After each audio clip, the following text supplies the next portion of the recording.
Hello and welcome back to Casual Conversations.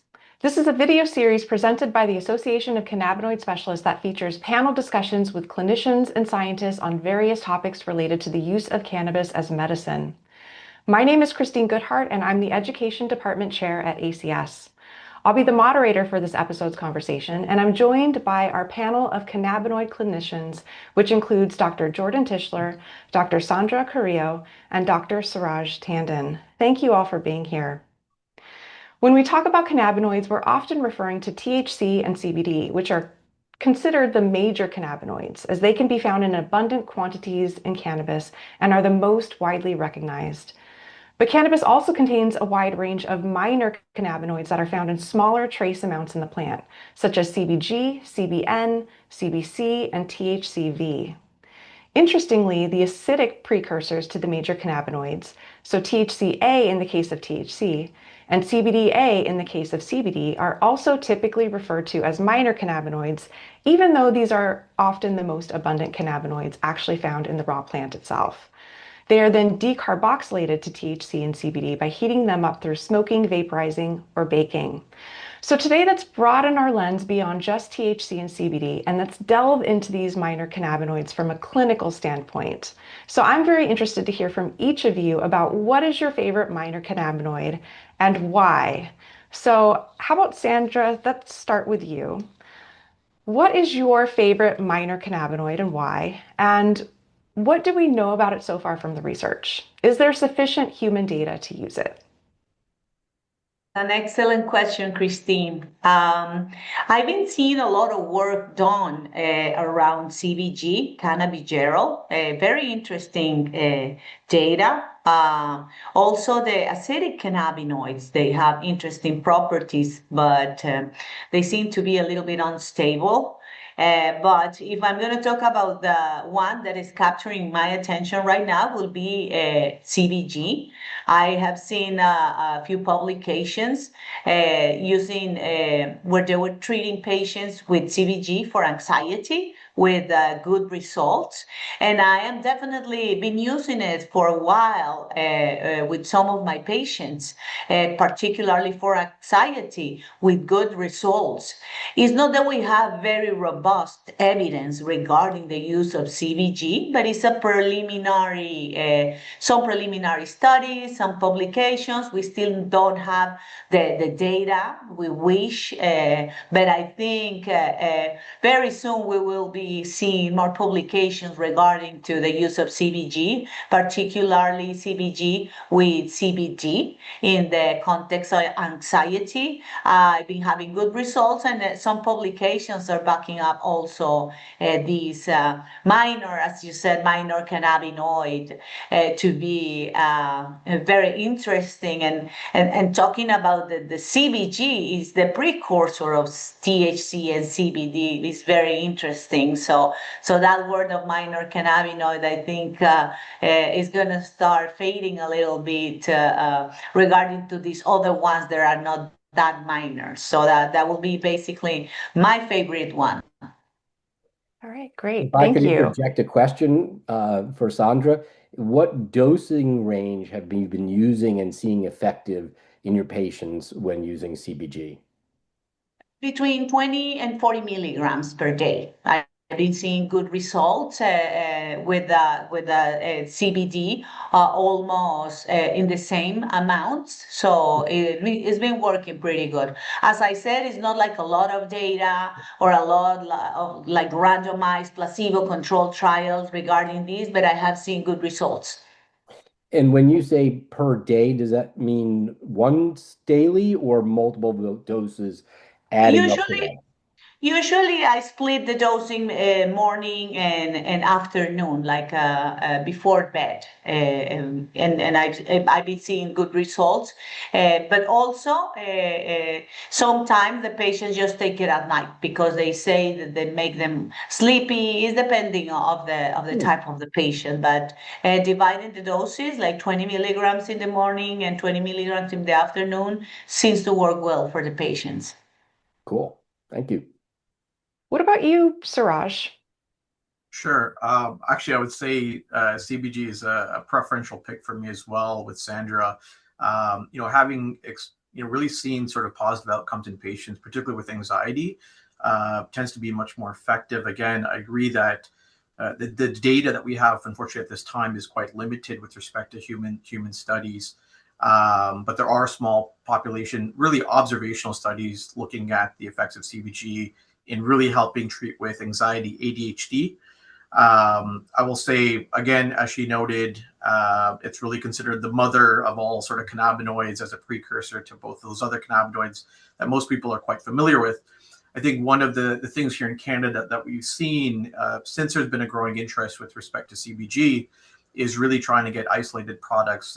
For the most part, there are a number of different products that have varying concentrations of CBD to THC.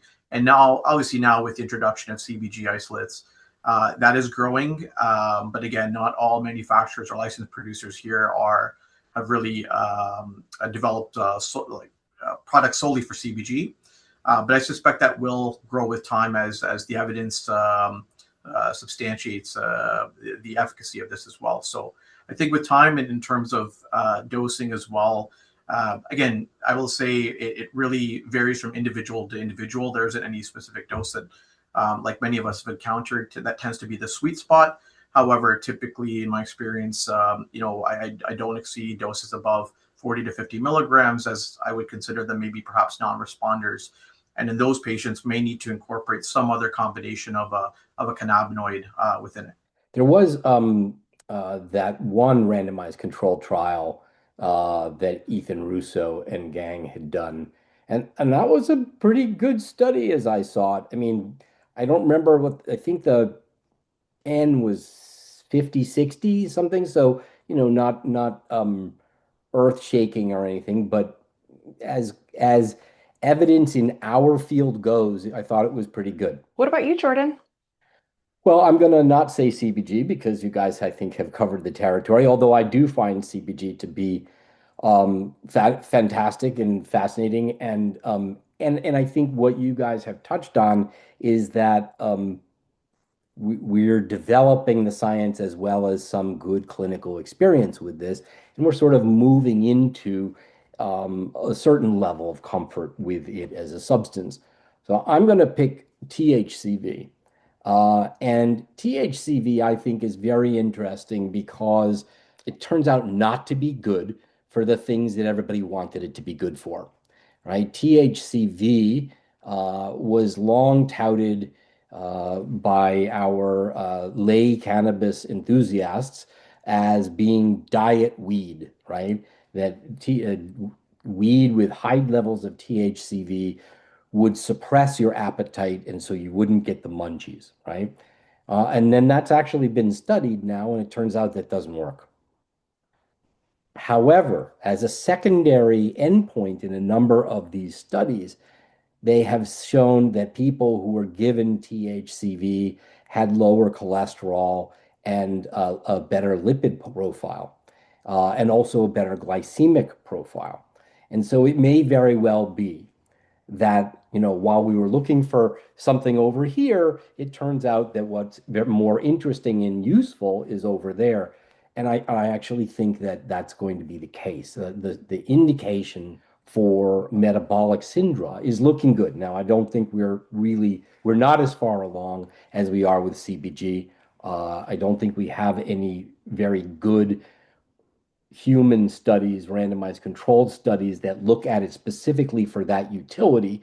Right now, what we have is sort of these intermediate endpoints in studies looking at it for weight loss or appetite suppression. So I think that there's a fair bit of work left to be done there.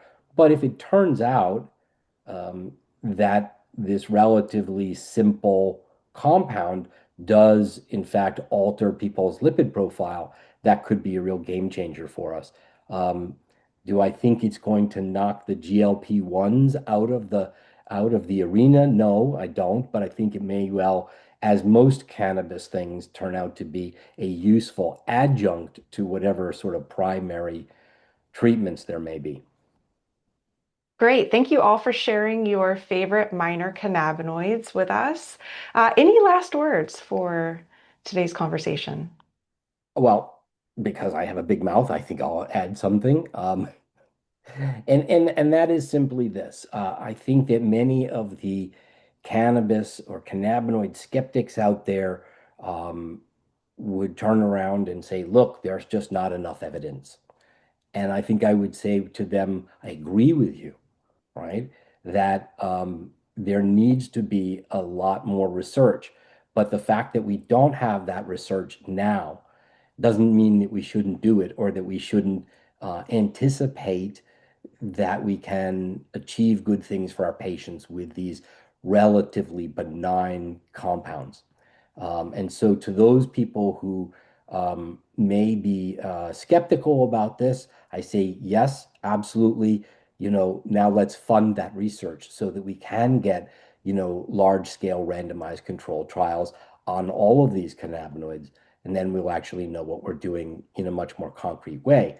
I would also say to the people who are overly perhaps enthusiastic about some of these compounds that we need to put the brakes on a little bit so that we can get that data again to make sure that they're safe and to make sure that they're as efficacious as we think that they may be. So lots to be written, and as usual, the nuanced centrist point of view of let's get some data. I think personally is I think the right path for us.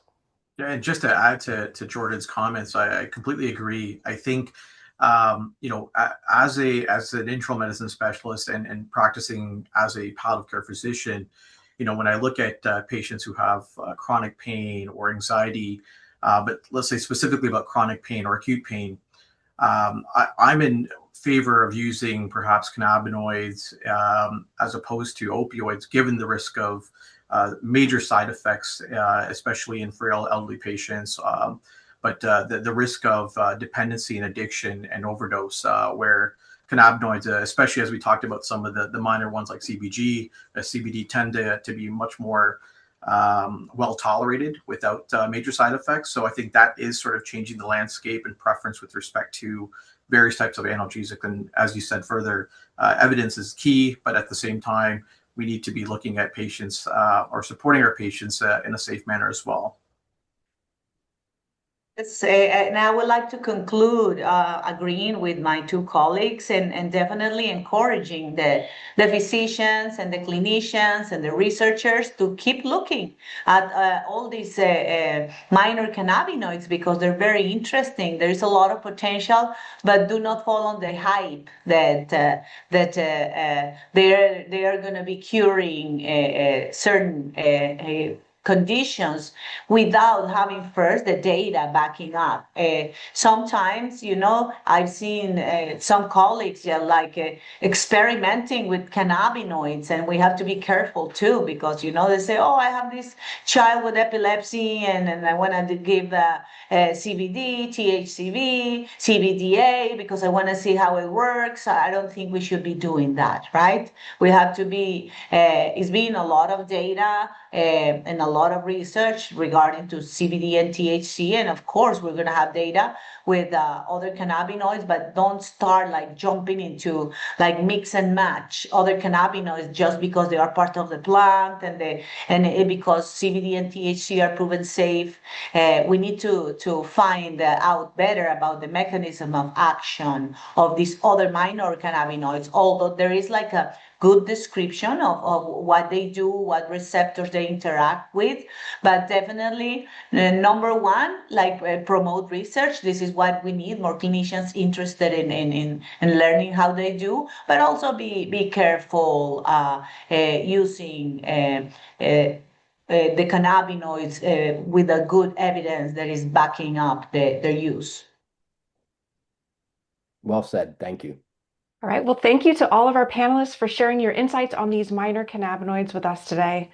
And for those of you watching, I want to thank you for taking the time to listen to this conversation.